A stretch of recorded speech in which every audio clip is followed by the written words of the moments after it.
ముఖ్యమంత్రి గారు కొడుకు ఒక పూట విజయవాడలో ఉంటే మరో పూట హైదరాబాద్లో ఉంటాడు. ఇంకో పూట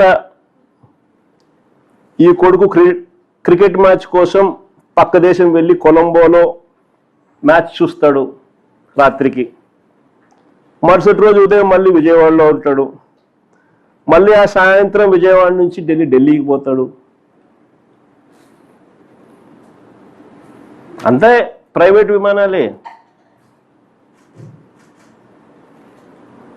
దేశంలో బాధ్యతాయుతమైన పదవుల్లో ఉన్న వాళ్ళు ఇలా జల్సాలు చేసిన సంబరాలు ఎక్కడైనా ఉన్నాయా? కొలంబోలో మ్యాచ్ ఆడుతా అంటే ఈయనకేం స్వామి, నాకు అర్థం కాదన్నా. ప్రైవేట్ ఫ్లైట్లో కొలంబోకు పోయి మ్యాచ్ చూస్తాడు. ఈ టీవీ చూస్తే కనపడదా మ్యాచ్?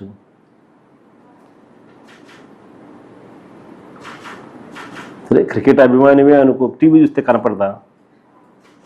నేను కూడా నిన్న టీవీలోనే చూసిన మ్యాచ్.